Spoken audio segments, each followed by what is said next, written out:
Welcome back to the She.E.Os of the Six. Here is where we shine a spotlight on bold, brilliant, and badass women building businesses, breaking generational patterns, and creating something deeply meaningful right here in the city. And today's guest, she's the definition of soul-driven purpose. Prinka Singla. She is the creator of Dance Your Mindset, and it's a one-of-a-kind workshop that's part of a healing circle, part of movement therapy, and a full-on transformation. I've had the honor of actually attending her classes, which she hosts, I believe, once every couple times in a month in downtown Toronto or in Brampton and Mississauga. And let me tell you, it's more than just a dance class. It's a whole experience. You share, you release, and then you dance through it. I don't know about you, but I've always used dance to process grief, trauma, and honestly, to feel more alive and connected. So if you're like me and your alter ego is a dancer, or you simply just love the art form, this one's for you. And hey, even if you got two left feet but have always wanted to dance your heart out, you're in for something special. With a degree in psychology and a career in mental health, Prinka has created something truly powerful. She sort of blended her professional knowledge with a personal passion to help people heal, turning trauma into rhythm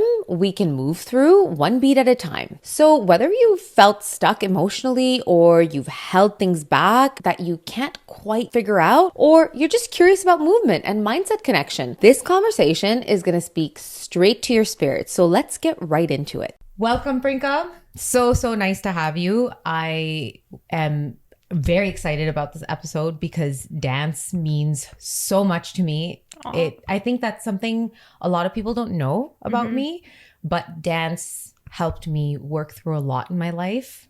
So I just love what you're all about and what you do and what you're putting out into this world. So I'm really happy you're here. Oh, thank you. That's so sweet. Thank you so much for having me. And I'm so glad that you experienced that with dance. Yeah, I did. Lovely. And especially the fact that I attended one of your classes. Yeah. It was so much fun. I know it was like we had a snowstorm that day. And I was just like, no, there's no way. I know. I'm so I don't glad. care. I'm so glad. I was so close to canceling it because of the snowstorm, because there were some people who weren't able to make it. Yeah, fair enough. But like the fact that you guys still came out was and like, then oh we my God, had yes. so much room. I know it was like 5-6 of us, but we had so much room to just play. Yes. So it was fun. Yeah. I really love it. Oh, I'm so glad. So I'm just going to dive right in and, just start asking all the questions I have prepared. Go. Okay, so let's start at the heart of it. So what was the moment in your life when you realized that movement, especially dance, could be the path to healing trauma? So it actually happened after a bad breakup. Oh, okay. Yeah. So I grew up dancing. I've been dancing for like over 20 years now. Okay. But I always started with dance as something that I just had fun with. Mm-hmm. I knew I always enjoyed it. I knew I liked to perform. But I mean, at that point, I wasn't looking at like the deeper things about dance. Yeah. It was just something that I had fun with. Right. And that made you feel good. Exactly. It was something that made me feel good. I had fun with it, and that was. And were you doing it with like a group, with friends? So I started off with the typical weddings, Of course, right? Because at that age, you're like, I get to like, present my best moves. Exactly. Yeah. And it really did help me get out of that like shyness. Yeah. Right. Like, but yeah, I was with cousins. I would do like performances here and there with friends, but like, yeah, I was self-taught. So I never had any professional classes. And then after a bad breakup, I myself went into a bit of a dark place. Mm-hmm. It can happen. Yeah. And I've been there. Because, and it's unfortunate as to how many people kind of go into that space after something like that. And because I was so familiar with like certain patterns, and because this is something I preach, I was like, I need to get out of this. Right. So when you see yourself in it, suddenly you're like, oh my God. Yeah. And you know what's weird? I actually remembered the exact moment of when I was like, oh my God, I need to get myself out of this. I was living in Toronto at that point. And so I had a roommate. And so I spent a lot of my time in my room at that point. And when you're in that headspace, you don't realize your environment, because that's how your headspace is, right? You know, when people say like your environment is your headspace. Yeah. So in that moment when I was feeling that way, I was living the way I was living. I thought it was totally fine. Right. And then, which was how? Like, it was just how were you a living? mess. Like my room, your space was cluttered. Yeah, my space was very cluttered. And it was like a small space too, and I was just kind of doing my post breakup, right? Yes, post breakup. Yeah, it's a reflection of what's going on inside your mind. Exactly. Right? Right. But then slowly when I started to realize like, okay, I need to get out of this, I remember I opened my room door and I was like, it hit you. Holy shit, how have I been living? Like, what? And then that was the moment where I was like, okay, I need to do something clean about up this. my act. I need to clean up my act, get myself together. So yeah, and then naturally I gravitated towards dance. And at this point, I joined professional classes. So from cleaning up your room first, step one. And you know what? Maybe that could have been like a trigger, because while you're cleaning and you're organizing, I don't know about you, but I've got a set going on in the back. And sometimes midway, I'll just drop what I'm doing, and I'm just like, it just like comes to you, right? Yeah, 100%. And that whole dance, like no one's watching. That's literally the moment that happens. You're like, oh my God, I've gotta do this. Yeah, right. Yeah, literally, that's literally what it was. And like, I also like noticed myself, because I wasn't dancing as much as I used to. So I was like, I'm missing something. There's like this void. So first cleaning up my room. Always starts there. Always starts there. And then, I joined more professional classes. I was part of Shamuk. And that's very performance based. Yeah. It's very like you get more training. I've actually volunteered at Shamuk no way. Shows when I was like, you have to get your 40 hours in school and things like that. I always wanted to join Shamuk, but my parents were like, we can't do this pickup drop off. And I was just not down to take buses and stuff. Yeah. So I get that. It was like, okay, when I got the chance, I volunteered. Oh, that's amazing. For the shows. And it was like, I remember just feeling like, I wish I did this, right? When was this? Imagine like you were one of the volunteers and I was like, part of Shamuk. It could have been. That's crazy. People cross paths, but I was a lot younger. I was in grade 4. High school. Okay. Right? From grade 8 to high school, somewhere around that time. Yeah. So it may have been, I don't know, were you in Shamuk I think I was in Shamuk. I think I started Shamuk. No, actually I started Shamuk later. Okay. Yeah, university times. That's kind of for those of you that don't know who Shamuk is. Shamuk Davar is you can actually tell them who. Well, he's a Bollywood choreographer, and I think he's like one of like the best ones. Yeah. It's just I think he has this element of contemporary and aerobic movement. Yeah, that's what I loved about it. I love electronic dance music. Me too. Right, but me too. Like. So that need for that rhythm and that beat, I always saw, I saw that kind of thing in Shamuk's dance. Yes. Yeah. And correct me if I'm wrong then, the dance style matches contemporary aerobic, but it has elements of like Indian classical movements. Yeah. I mean, it depended on like the type of song. The song and the genre. Like there was like contemporary, but then there also was Bollywood, right? Yeah. But like everything that they did was very performance based. Yeah. Right? It was very like focusing on like how to perform. Yeah. And elongating your choreo. I felt like there were like some ballet elements, like lengthening. Yeah, exactly. And then you have all the fabrics that you're waving. Yes. Oh my gosh. Yeah. It was literally like a production. It was amazing. It's beautiful. It was amazing. And how lucky were we to just be able to see that? Yeah. At that time, like growing up, it was 100%. Very enriching. 100%. Yeah. I'm so grateful I, was actually able to do it. And that it changed my life. It. Yeah. Right? So how long did you... Was I in Shamuk for? Yeah. For a while. I want to say like... I don't even know exactly what... Like, I want to say like... How old am I now? I'm like, how old am I? I know right I asked myself that question too. Like, how old am I now? I forgot. Yeah. I mean, that's how old I am that I'm like, starting to forget. I like keep thinking I'm like still in my 20s. And I was like, wait, never mind. No, I'm not. I'm like 27? Yeah. More like plus 10. But. No, exactly. I would say I was probably in it for like 6-7 years. Okay, nice. Yeah. So like more than half a decade, which is quite some time. Yeah. Okay. So yeah, and it completely changed my life. I think when I joined Shamak after that period in my life, I started to realize that I had a more deeper connection with dance, right? Because then I was more conscious of the shift that it was actually creating for my mindset. When I kind of lost myself, I, lost confidence, my self-esteem went down, and that, naturally happens when you're in that headspace. So when I started joining dance again, I gained all that back, right? And like before when I was dancing, I didn't think of it that way because I was like just kind of doing my thing. Like, I was having fun with it, whatever. But this time around, I was like, damn, like there's actually so much more to dance than what you see in movies, for example, right? So like, much more. Yeah. And like that was also like a stereotype that I wanted to break within Dance Your Mindset. Right. Okay. Yeah. So I was going to ask you, so your classes are called Dance Your Mindset. So the title, alone feels like an invitation. And, every single time, what sort of mindset do people carry when they're walking into the room when you're teaching? Because I know I recall us sitting down and like we spent some time sharing. So what made you want to do that? And is it because you wanted to gauge where people, what their starting point was? Yeah, that, and because I think, so confidence comes from within, right? I always believe that dance kind of enhances that confidence, but that actual confidence comes from within. And that confidence comes with self-reflection.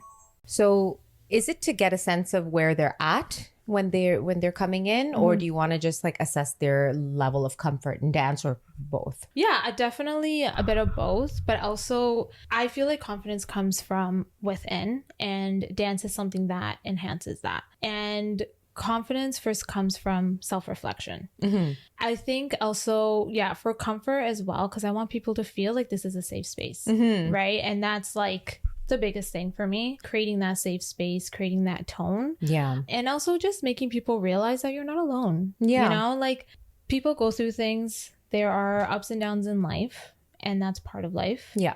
And I think the most important thing is accepting certain things and growing from it. Yeah. And when you accept those things, you start to reflect on yourself more. You become more confident with yourself. You compare less. Yes, you compare less, 100%. I think comparison can really turn your entire 100%. Experience like tenfold worse, right? Oh my God, for sure. Because like, why is this happening to me? Why that victim mentality just grows. It's like, okay, you know what happened to me is not my fault, but it is my responsibility to deal with. I've always tried to look at it that way. 100%. I shouldn't say always. I've learned to. Yeah. But these are the types of things that do help. 100%. When you show up for yourself in the space, and then when you have other people that are there sharing their own traumas, and sometimes like, wow, you're, whoa, Yeah. And you just see like people probably crack open. Yeah. And like, there's never any pressure on, how much people want to share or, disclose. That's completely up to them.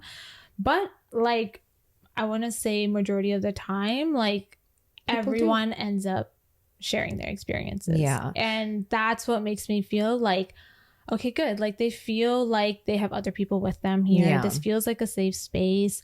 And it really kind of just lets them say things out loud. Yeah. Do you think it's because it's very women centered and women like to share in general? Yeah. I know there are some introverts. Yeah. Right? That are like, okay, I don't know if this is appropriate or not. But yeah, honestly, it's contagious, right? It is. And I think women also naturally kind of want to be that person for each other. Yeah, we do. We really do. I'm diving deep into that energy myself right now. Yeah, no, exactly. Right. Like we want to be able to, I think it's just understanding that everyone has their own story. Yeah. Right. Everyone has their own struggles. Everyone has their own way of life. Everyone has their own trauma. Come, let's struggle together. Yeah. That's my thing. Like, yeah, literally. Well, like, you're in pain, I'm in pain. Okay, let's go. Let's be in pain together. Right. Exactly. It just makes it fun. Yeah. Actually, you get through it. You get through it. Exactly. And I think that's what it is. It's like building that community. Yeah. And being like, we're in this together. We're here to help in whatever way you need. And like, that's another thing too. Like when people walk in, I want people to mingle amongst each other a little bit. Yeah. I want people to create that community. Do you feel like people just automatically like each other in this space? I do right? Feel that way. And I love that. So, you know, what's funny is I told you I love electronic dance music. Yes. Yeah. Specifically, I love trance. Yes. I love like melodic techno. Yes. It's been like just I love it. My I'm a house girl. I'm a house girl. I love house too. Oh my gosh. Yeah. And even house has so many layers to it. It's crazy. Yeah. And whenever you're at these events, right? That's what always stood out for me, and it set it apart, is because you walk in, you have this person dressed however with boas coming out of their backside, and you're just like, I love you. Yes. Oh my God. I just want to like you. I don't care. You want to give me a hug. I want to give you a hug, and you're a complete stranger. Yes, you know? 100%. It's so great. It's so great. 100%. So I feel like I've never said like, I love you, or like looked at someone with so much love. Right. Until I started going to these events. Right. And then that trickled into just regular life. Yeah. And I'm like, it kind of gives you this practice to just start off by liking the person. Yes. You know, you're always like, okay, no, because I know sometimes as, you know, with girls, like, especially if I feel within our community. Yeah. There's this like natural, like, you're guilty until proven innocent. Oh my God. There's a bit of that. Yeah.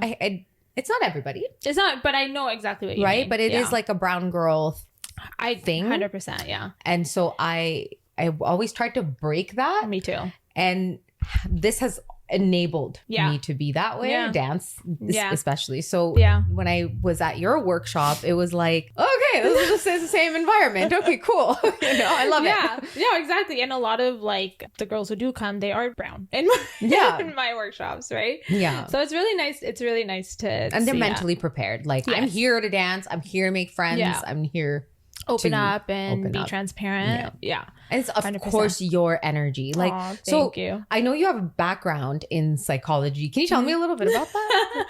Yeah. So I fell in love with psychology after I unfortunately lost a couple of really close people due to mental health. Oh my gosh. Like lost. Yeah. Like to life. Passed away. Yeah. Oh my gosh. Okay. And ever since then, I feel like I had this like purpose of like making people feel like life is worth living. And that's how my passion for psychology grew. And and I've always found psychology so interesting in different ways. I find the mind so interesting. That's so interesting. Yeah. I find human behavior very interesting. I feel like you need to know human behavior to like survive and, you know, to get through life in different ways. So the more you kind of are able to tap into it. Yeah. The more you're better at tapping into yourself as well. 100%.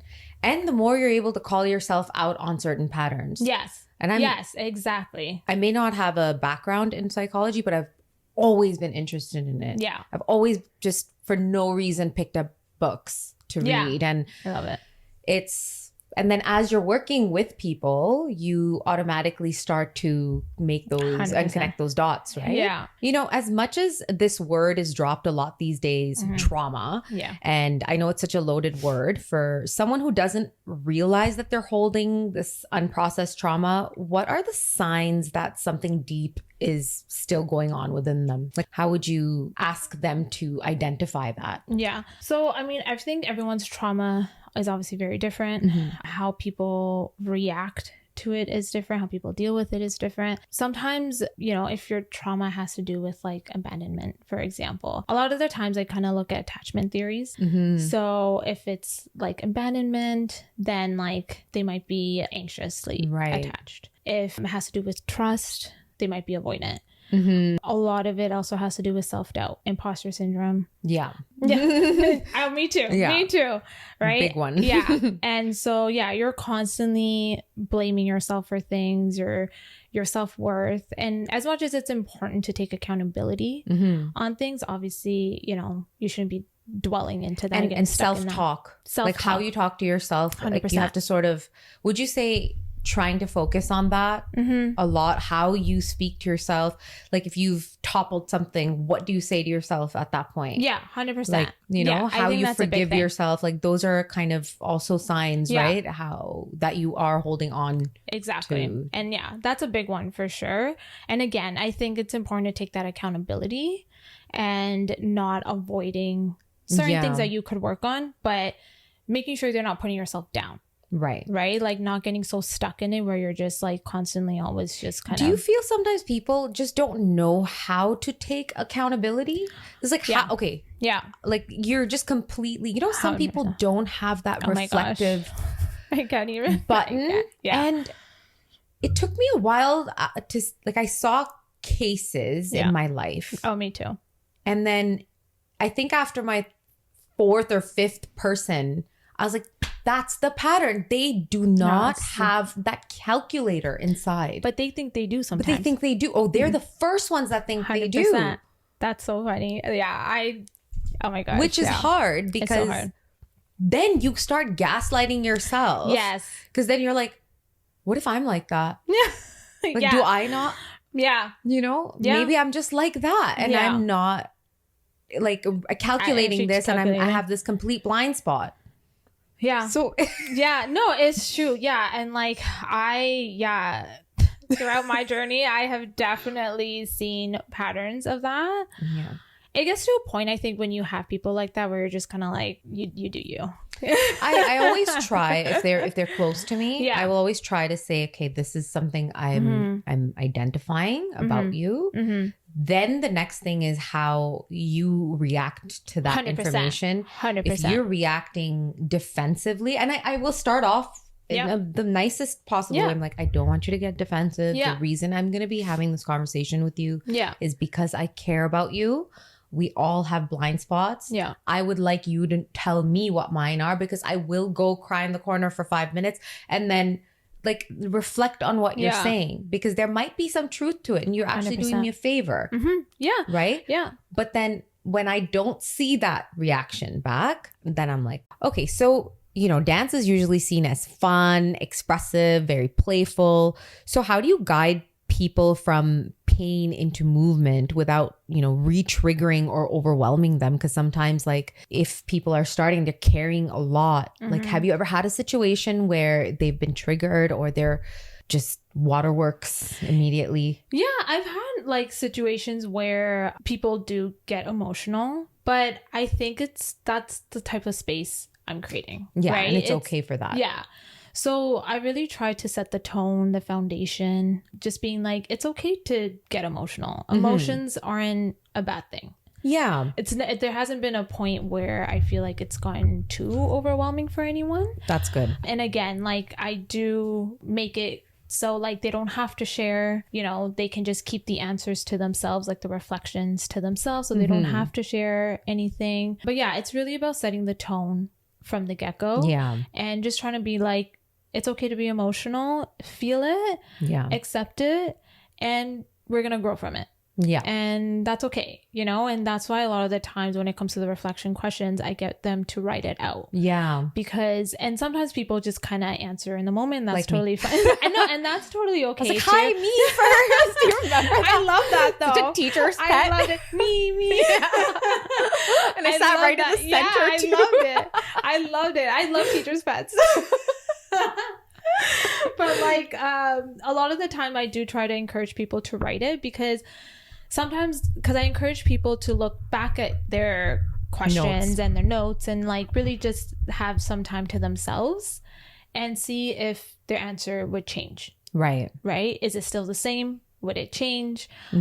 Also hoping that those questions also help them ask other questions. Open them up to more reflection, right? Essentially. Exactly. Okay. Yeah. In your own healing journey, what was the hardest belief you had to let go of and, you know, get to how did you get to where you are now? People pleasing.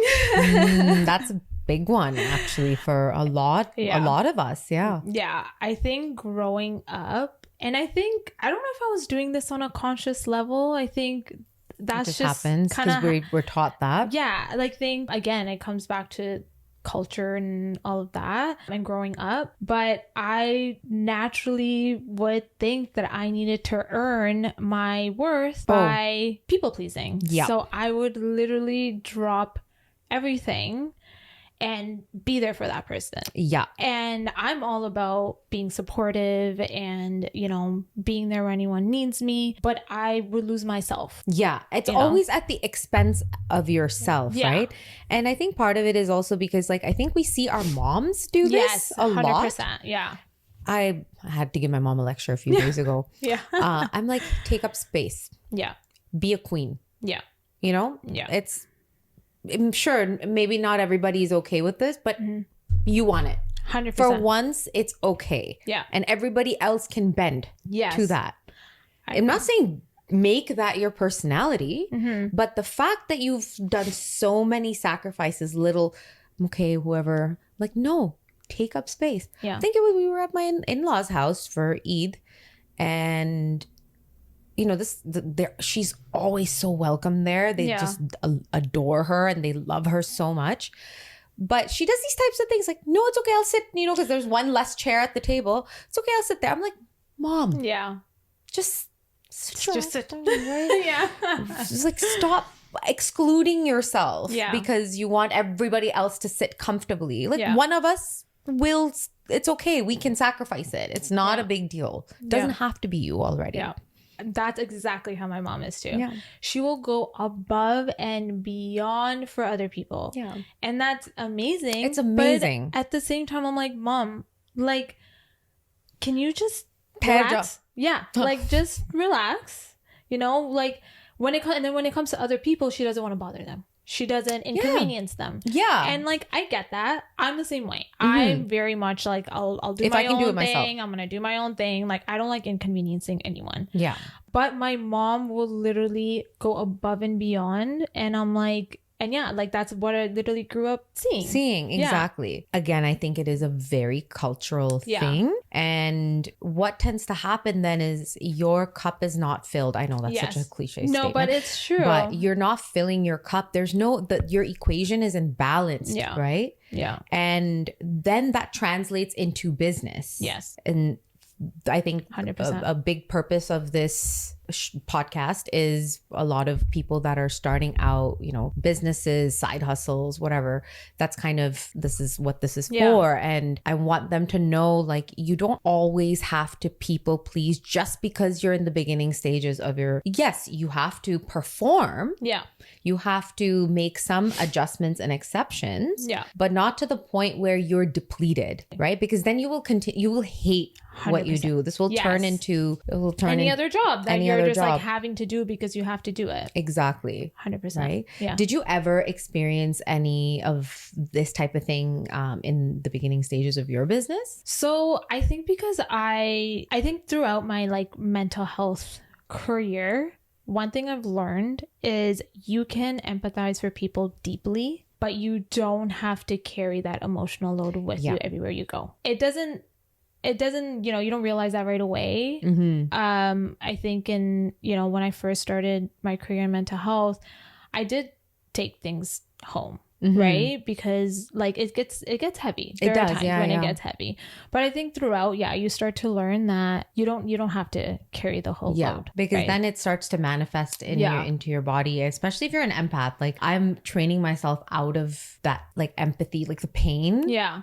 That I carry because, you know, in my studio, I always joke, I'm like, this is Vegas. Yeah. What happens in here stays in here, right? What you say to me is like, it's never going out. Exactly. And some of the things I hear, some days I'm literally holding on to the stair rails and I'm like, I can't get myself up because I've carried this. But like, yeah, you're right. You just have to start being able to. Yeah. And it takes like a certain mindset shift to be able to do that. But I think the more you kind of are able to practice it. Okay, so you work in mental health by day. Tell me more about your day job. Yeah, so I actually work in the sexual violence department. Whoa. At a university. And so we support survivors of sexual violence. And we kind of help them like navigate and guide them through their struggles and their journey. And it really depends on like what they're looking for. And do people know that this type of support exists in the campus? I think people are starting to know that more now. I think in the beginning, like people didn't know. Like when I was in university, I didn't know it existed. I think now, because the conversation about sexual violence is becoming a lot more, I guess, normalized. People are starting to know that these exist on campuses, right? Because every campus, at least majority of the campuses, actually has a sexual violence department. What's the frequency like of these incidences? Like, are they more than what we think? Like, are there a lot of cases? Yeah. So the way it happens at our department, so people either just come in for that support. So if they need academic support, if they need counseling support, whatever that may be, or people can file a complaint. Okay. So in terms of filing complaints, like we have complaints come in every week. Wow. Unfortunately, yeah. Do you think sometimes some of them are fake news? So like, can you tell? So we take a very human approach to things. And by that, we mean like even the respondent, they're also a human. Okay. So we believe whatever the survivor comes in with. So it's not that we don't believe them. It's just, I think people may take certain experiences in different ways. Right. Sometimes, like, I don't know, something might happen to me. Like, for example, if someone is like hitting on me, I'll take it in and I'll like be like, okay, whatever. Yeah. Right. But then there will people who will come in and want to. That's exploitation. Yeah. I mean, we see what's happening with this whole Blake Lively. Oh my gosh. Yeah. Don't get me started. Don't get me started. It's taken over my whole life. Yeah. I'm gonna flat out say Team Justin. Yeah. Oh my God. I've been Team Justin for a while. From day one. From day one. The whole time I've been Team Justin. Yeah. I also feel like sometimes, I know we're in a space where we should always support women, but not blindly. I don't 100%. Believe in that. I think everything is nuanced. There needs to be a discussion around it. Exactly. And it's just unfair for men. They have like nothing to protect them if someone's coming for you. Like the whole world just turns against you. So we have to support our men just 100%. As much. And that's why we take that approach. Yeah. Right. Like I really appreciate that. Yeah. And respect it. Yeah. Okay. So what's your day-to-day like then? And how do you find time to focus on your art and your classes and your business? So my day is 9 to 5. Then I spend most of my evenings either doing dance content or thinking of like the next idea. So a lot of my evenings kind of just get really... And choreographing, thinking about the next workshop, thinking about the next part. So you're strategizing. Yeah, so your mind is never at rest. No, not really. So how does a person like yourself take time out to just like, how do you carve that into your time and space? So, I mean, I feel like dance for me is my therapy. Okay. Right. So like when I'm dancing or I'm coming up with a choreo or whatever, like for me, it's not necessarily work. It's like my time to just be in my own headspace. Okay. And but like, I would say like before bedtime and I'm eating dinner, I'll watch something, and then before bed I'll read something, and then I'll just kind of unwind and do my thing. Because I mean, I don't know if you are like this. Like, I love doing hair, I love doing makeup, I love working. I'm always like, my brain is always on, right? But sometimes I just want to chill, and I will give myself that hour and a half at the end of the day to just, it's just me. Yeah. Right. And like and maybe this is the Libra in me, I don't know. But you're a Libra? I'm a Libra. I love Libras. I married one. Thank you.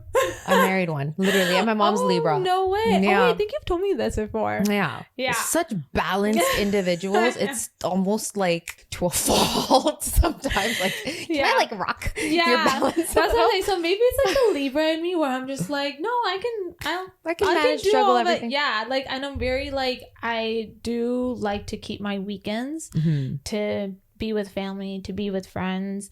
I do my workshops sometimes on the weekend as well. But like in terms of like working outside of that, my weekends, I'm very like, I'm keeping that for my family and friends in whatever way it is. Yeah, I think my first impression of you is like, she's very smooth. Like that was a word that popped up. So I do this activity with myself. I have these strange things I do. Yeah. Sometimes like, what's the first word that pops up when you meet someone? Yeah. And I think I started doing that when I started taking clients on. Yeah. And I was doing consultations on the phone. I'm like, okay, after I put that, what's the first word that pops up? Yeah. And then I'll think about that a little bit. Oh, so then I started doing that with people. And I feel like it served me very well. Oh, wow. Because that feeling, it's like the opening, like you say, first impressions, right? Now, of course, not everybody's always going to make an amazing first impression. Sometimes I've had friends or people that, I've become such good friends with over time, but I was like, okay, I can't be around this person. It's not my type, Yeah. I never dislike anybody. Same. That's never the first, very rarely. Same. But it's like, okay, it's not my cup of tea. Yeah. Like, I feel like I've also grown to like, I think we were talking about this before, like we're very good at picking up energy. Yeah. So like for me, I'll never like dislike someone, but I'm also like, if I'm getting good energy from you, I'll give all my energy to you. Yeah. If I'm not, I'll be civil. I'll respect you. Sometimes like you're probably just having a day.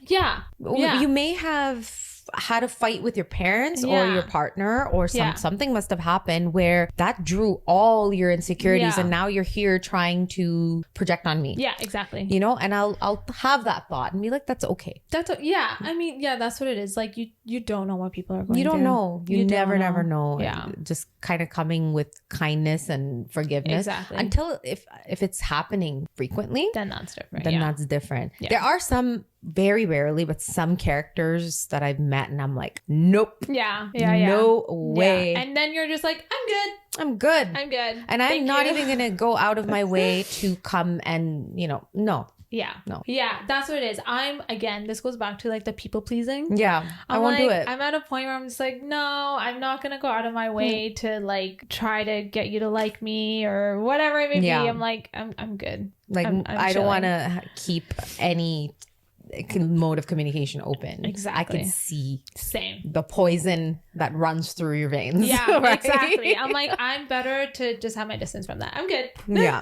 exactly.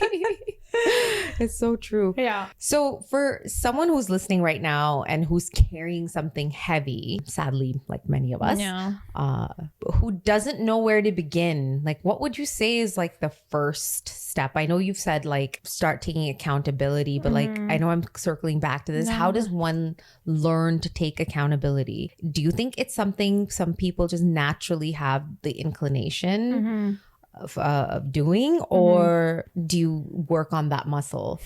I think you work on that a bit. Yeah. I think it's a muscle that you work on, but I think it first comes from accepting your own emotions and intention yeah, and expressing those emotions in whatever way. Journaling, voice note, dance, whatever, it will help you. Start somewhere simple. Yeah. Right. Like it really, I think it comes down to being like, okay, I'm feeling this way because this happened. Okay, but why am I feeling this way? Why am I getting triggered? Like at the end of the day, you can't really control other people's actions and words. You can control your own. Yeah.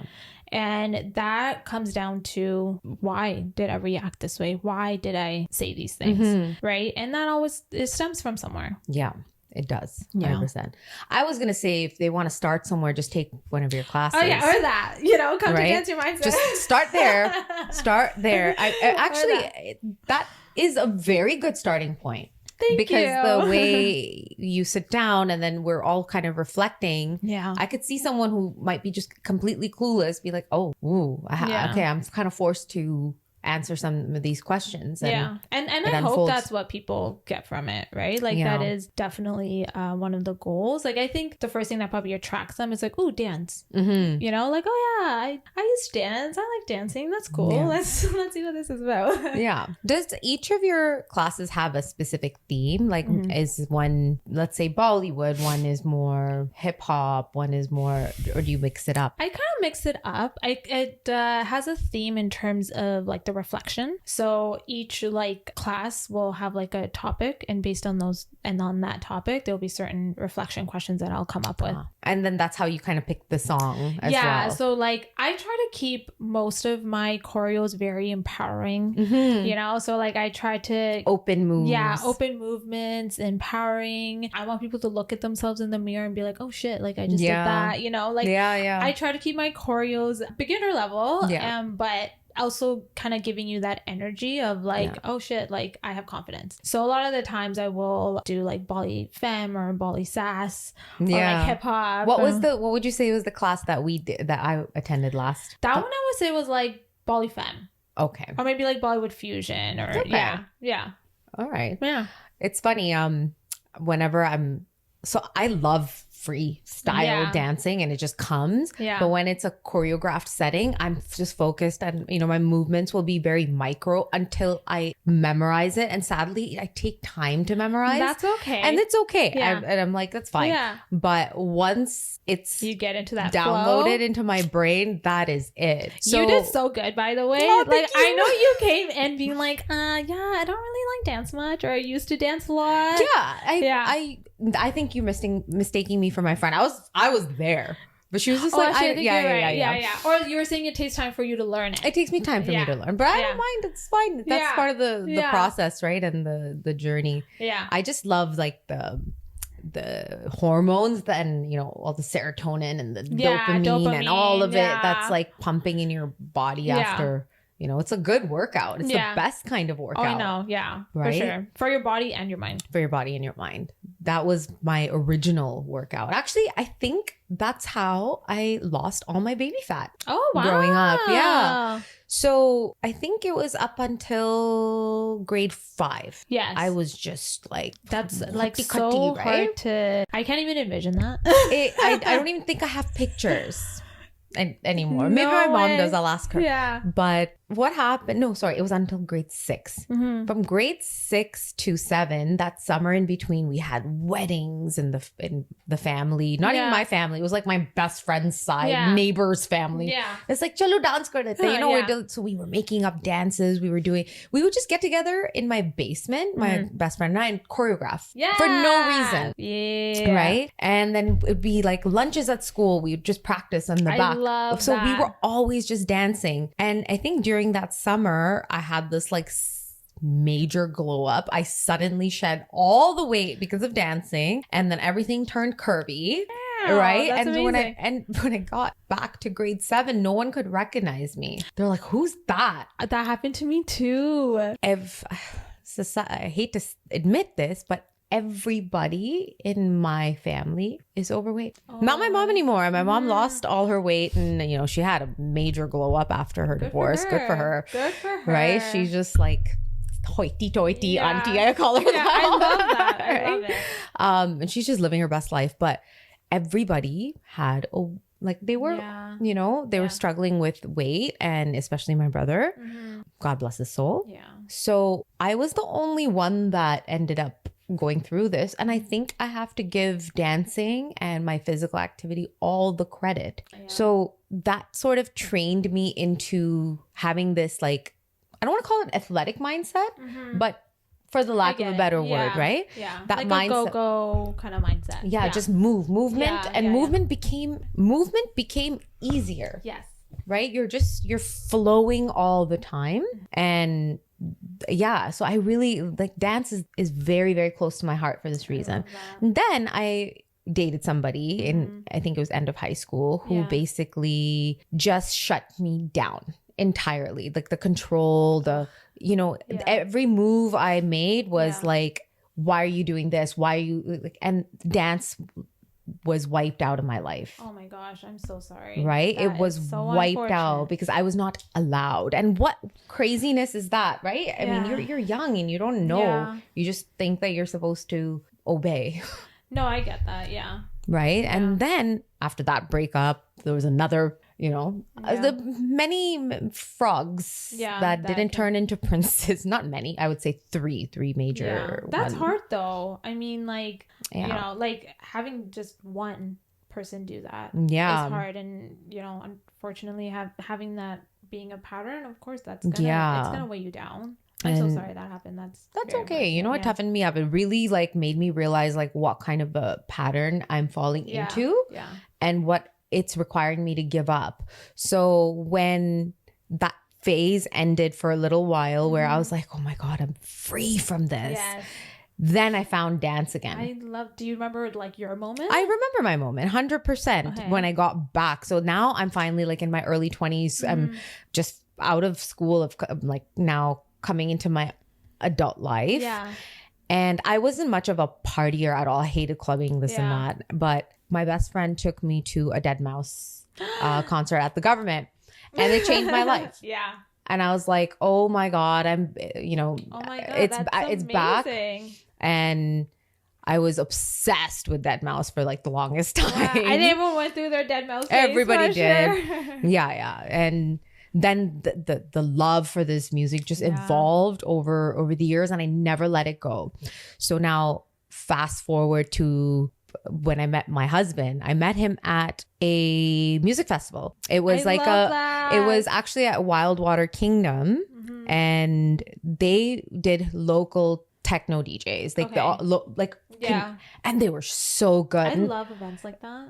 Right? When it's not too mainstream. Yeah, it's not mainstream. And those are the best moments ever, right? Yeah.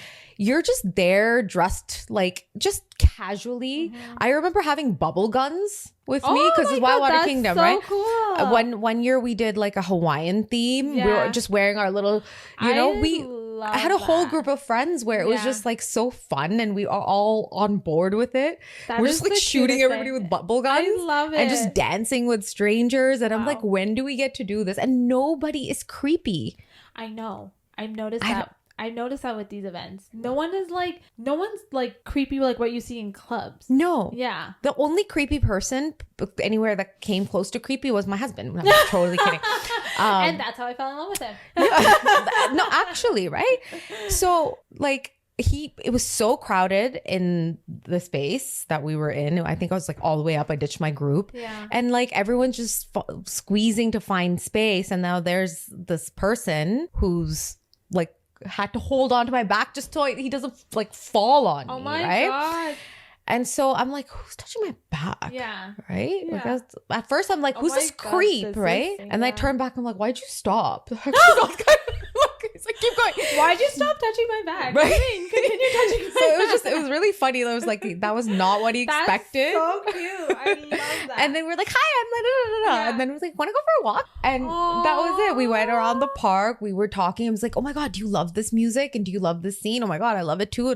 And we just shared that, right? And I was oh my God, I might have found my twin. Oh my God, that just gave me the chills. It's so cute. Right? Who even knew fast forward so many years later this is what would happen. Yeah. But I remember telling my mom, I need to be able to have the same music taste, or my husband needs to have the same music taste and the ability to dance. I want to go on dates to these events and dance and need nobody else. And that's 10 years later, this is still what we do. I love that. That's very sweet. And you found that partner when you kind of got out of that headspace. I decided, I was no more. I am just signing up for fun, because we're always going to be serious in our life. We're always going to be focused. But if you don't have these moments to just play, you're just not living. Yeah, that's how I found my partner too. Right? Literally, when I got outside of that headspace, I got more comfortable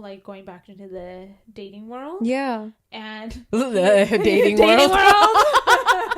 Oh my gosh. It was a journey. But at that point I was very much I'm just gonna have fun, whatever, connect with people. I wasn't, but I remember when he first messaged me, I was just getting out of that headspace. Yeah. And I just wasn't ready. We like matched on Tinder, and so this was like an online dating thing. Yeah. But yeah, like we matched on Tinder, and then I was like, this guy's bad news. Like, oh yeah, everyone told me he's bad news. I'm like, why? Yeah. You know, I'm like, listen, first of all, if he likes this music, there's no way he's a bad person. Yeah, it's true. Okay, I'm gonna say it. That's like, funny, if you understand and like the layers of this music and how deep it is, you have soul, right? It's true. It's true. That's true. How I gauge a lot of people. Yeah, no, it's true. Yeah, when we first matched on Tinder, I wasn't like ready to really put myself out there yet. Yeah. I was just like trying it, see how I felt. So for a year, I did not meet this guy. For a year, I was like, nope. And he was persistent. Yeah, like we were talking, like randomly. So like randomly after a month, he'll randomly message me, and then kind of like we'll do our own thing. Then randomly message. Like it was one of those.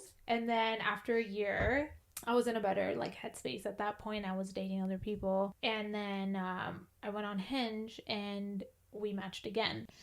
And at this one, I was like, oh, God damn it. I'm like, meant to be. I'm like, okay, fine. Like, I'm giving, like, these other guys a chance. I'll give you a chance. But, yeah, it was, like, instant connection. And even then, I was like, oh, no. Yeah. Oh, no. This is I don't know if I'm... And correct me if I'm wrong. It's because he's comes from a different background, right? That, honestly, I wasn't too worried about. Not too worried about? Okay, that's good. He was a bit of, like, that bad boy type. Right. He was like that bad boy energy, but like there was like attraction obviously, and there was like a deeper connection, and they're a good person in there. Yeah, because sometimes I'm gonna say, and we'll bleep it out, but sometimes boys are boys, and they will remain that way forever. Yeah. But then there's sometimes they appear that way. Yeah. But they're really not. Yeah, exactly. Look for those. Exactly. Because that's the best life hack, especially if you're a career-centered woman, or if you're starting a business. Yeah. If you don't have a partner that is just going to let you unfold the way you need to, 100%. You're not making it. I hate to say it. I hate to say it. And I have to give him credit. To be honest, he actually really helped me open up to the other level. That's what they're supposed to do. Yeah, and he himself is like a businessman as well. So he understands the entrepreneurial life and all of that. So I have to give him And he credit. Respects your flow and like your yeah. Okay. Yeah. I love that. That's such a good story. Thank you. I love your story. It's so cute. I know. And so many years later, we're like, wait, that happened? Yeah, I know. Like, when's the next one? You know? You like constantly think back, and like you start to realize like, oh my God, there are certain things that are like really just meant to be. Like you start to really reflect on like, wait, why did these things happen the way that they did? And you start to realize that, oh my God, there's always a reason for everything. Yeah. And sometimes I think about how many stars had to align, the things that had to happen for us to be able to be together, because it was like a next to impossible situation. It really was, because like he comes from a different faith, different background, and that was not going to go well whatsoever. But here we are today, and like it's worked out. Knock on wood. So that's amazing. Those are like But there is that connection, and I give a lot of credit to this music and the space of that's kind of what brought us together. It's true. Like even with my partner, he's very into like house and stuff too, and I feel like once you're in Toronto, you realize there's so many people who are into it. Like every person you meet, you're like, oh cool. But like 100%, that makes a big difference, because like you said, I think that music is very soulful. It is very soulful, and whatever form it is, and 100%, whatever form it is. I mean, maybe not. Some of these lyrics, I'm like, no, they don't make sense. Like what's happening right now? Yeah, you're just bringing on more aggression. Yes, you are failing to tap into the layers of music, and you're just disconnecting yourself from really good frequencies. And 100%. And then I noticed like people that listen to that type of music, you see how their body language changes, what their demeanor. Yeah, not necessarily everybody. Yeah. And I'm, some hip hop and all of that is actually very good, no doubt. Yeah. But if you're constantly just listening to that one type, it really impacts your mind 100%. Yeah. Like I think rap music now is very much about just get money, and all of that. Whereas I think before, rap music was very soulful. It was very soulful. It was telling a story. Yeah. Right? Like there was aggression, but it was aggression based on their story. Yeah. And it's like watching a movie. Yeah. And there's like a lot of lessons in there. Yeah. And I love and I miss that era. Me you too. know, and you were still able to like groove to it. You could understand what they're saying. Like nowadays I'm like, what are you? I don't even know. What are you been saying? What is that word?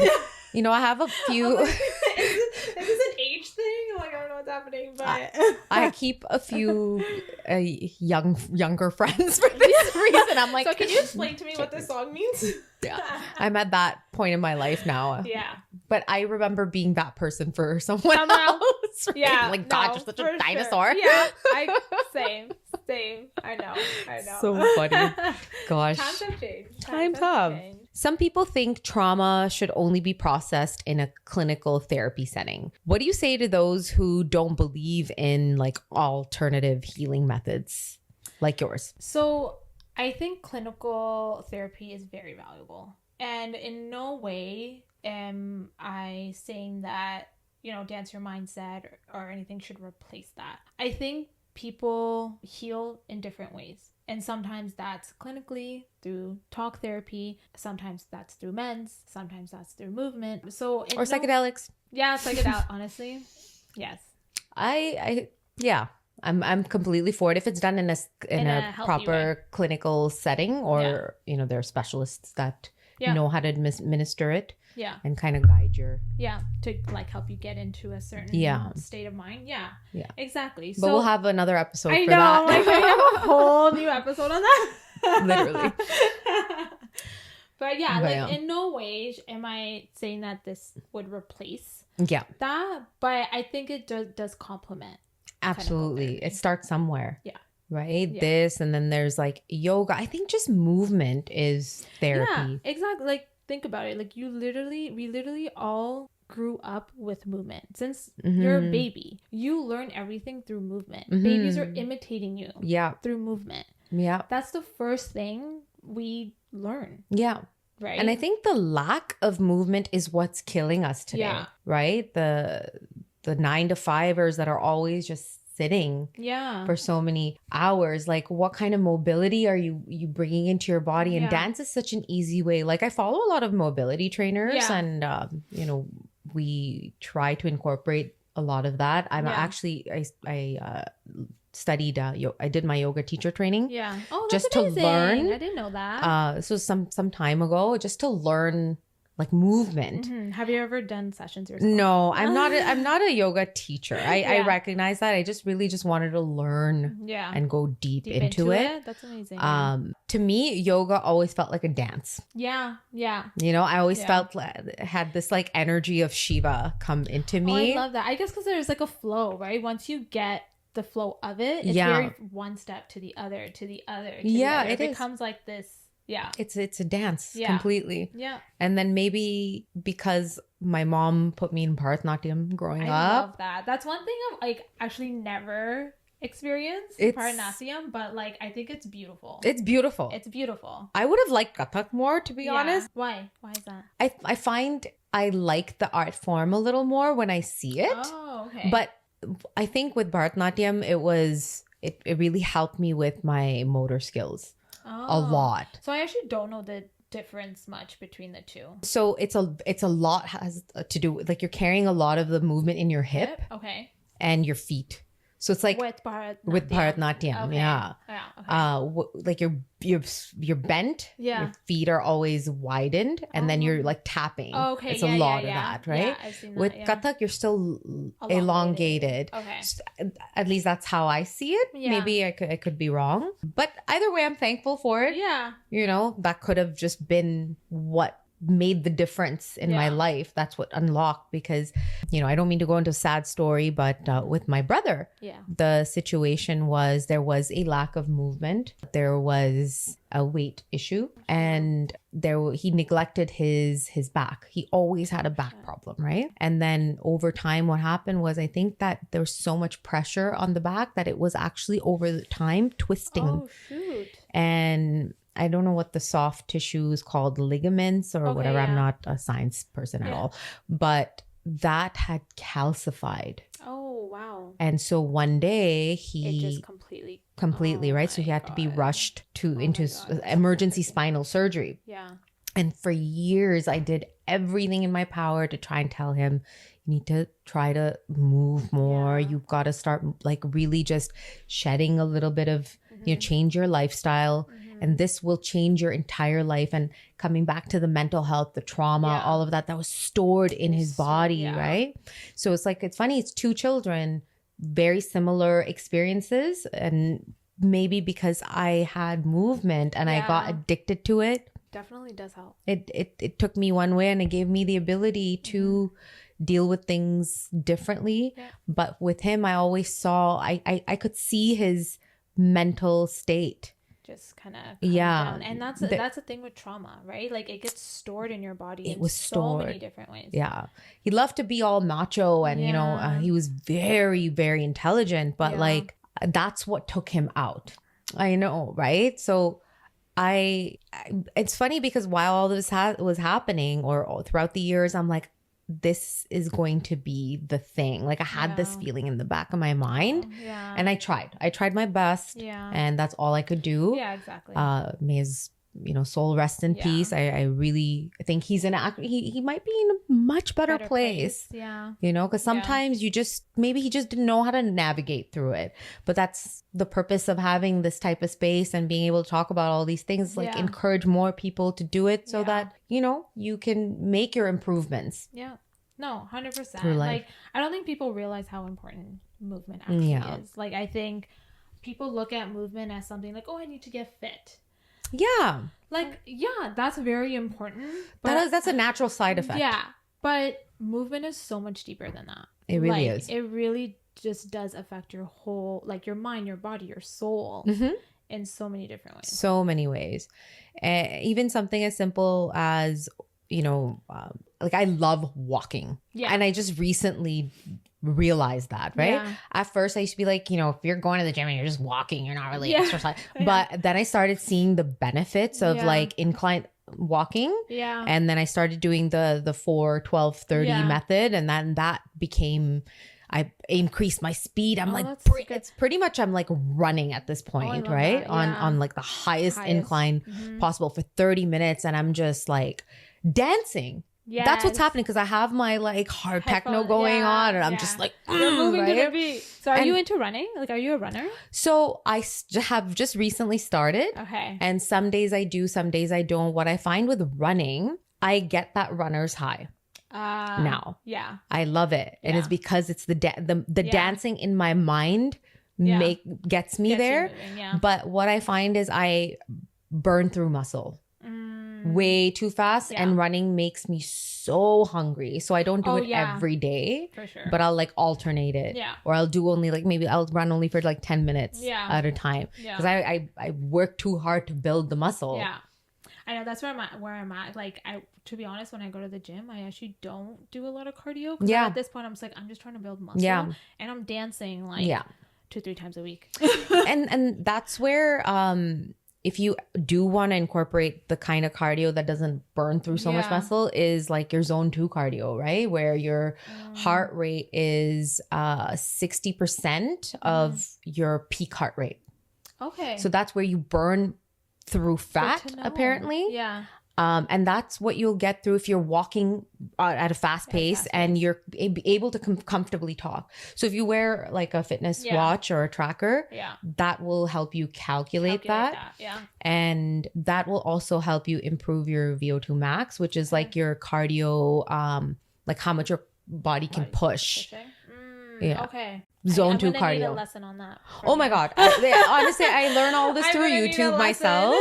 And I started just incorporating all these little things that I've learned through podcasts and people, just sharing their information and trying things out. And I'm like, okay, this is great. Yeah. I love that. Yeah. Because weights are just, that's another dance of its own. I know. It's that really is another dance of its own. That's a whole episode I want to do on just physical benefits in life and business. Yes.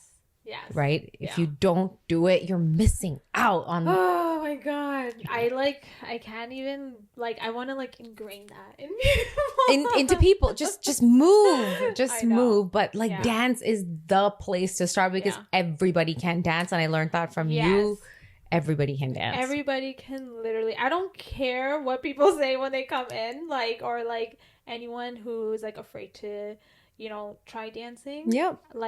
I'm always trust me, everyone can dance. Yeah, even if you have two left feet. Yeah. Yeah. If you see those cute little BBs, yeah, at weddings and they have their hands up and they're swaying side, but that's dance. That's all you need to do. Everyone can wave their hands. If you're walking to the beat, that's dance. That's all. Right. You're just bobbing your head. That's dance. Yeah. Everyone exactly. Dance. Everyone dance isn't necessarily knowing a choreo. Yeah. Right. It's not. It's not. So I think the whole world needs it. And I think the whole world will be a much better place if they do it. For whoever's listening, what's your next workshop date and what's coming up for you next? I'm actually starting Dim Apparel. Ooh, okay. I actually have my first piece here with me. Oh my God, show us. Show us. Okay. Yeah, of course. So, this is my first piece. Oh, it's funny that you brought this up here. I actually always want to buy merch from people I love. Oh, I love that. If they're YouTubers or just people I know, I actually, because I love hoodies and I love, that's 90% of the time that's what I'm wearing. So you have a customer already. Oh, thank you. Let's see it. With my pieces, they're merch in the sense that yes, it's Dance Your Mindset apparel, but nothing will actually say Dance Your Mindset. Right. So this is my first piece, and it says, "Not your item, girl." I need this in my life. And then I'm gonna show you the sleeve. So it says, "Rhythms that heal, not objectify." Oh my God. And then is this yours? Yeah, this is my creation. Okay, I need a piece now to just. And then this is the back. I'm obsessed. I am obsessed. Obsessed with this. Thank you. So this all came into play with. Some of you may or may not know, but Item Girl comes from Bollywood. And as much as we love our item songs, I love them. I love the item songs. The dancers or the performers that come in are usually item girls. Mm-hmm. And item literally means object. Yeah. And so even we desensitized ourselves. Yeah. And when people are like, oh, item hai, right? It's literally objectifying the person. And it's become so normalized in Bollywood to call these dancers and performers item girls. Yeah. And it their performance gets taken away, and they end up only coming in movies as the item girls. Yeah, they don't get any other recognition. Yeah. So this brand all came into play because I want to break that stereotype. But dance is so much more than being that item girl. Yeah, you can perform with confidence and feel empowered and all of that, but that doesn't give you the right to objectify me. Yeah. Right. And you're dancing in that way and you're performing in that way because it does heal you, right? That's why a lot of my choreos are very empowering. Yeah. And because you feel confident. You do. Yeah. And so that's what this brand is all about. This is my first piece. It's going to keep growing. But this girl pretty much represents that desi baddie. Yeah. Oh my gosh. So, yeah. So where can people purchase? Where can I purchase this? So I'm going to be launching soon. Okay. But I will have all the details on my Instagram. Okay. It's going to be like, there's going to be a website and all of that. Okay. And, I will link your Instagram in the show notes below. Okay. And when you do launch it, I will update the description as well. Thank you. Because people might watch this some months later and you've already launched, right? Yeah. So why not? Yeah. And I will reshare it on my stories as well. Thank you. I love this. I love the concept. Thank you. I will tell everybody about it. And I think I think maybe I'll just be your ambassador, just walking around everywhere. You're so sweet. And I'm a girl's girl and I'm just here to support. I just think it's amazing the kind of energy women bring into this world, this space. Yeah. I think they do everything so intentionally. Yeah. It's true.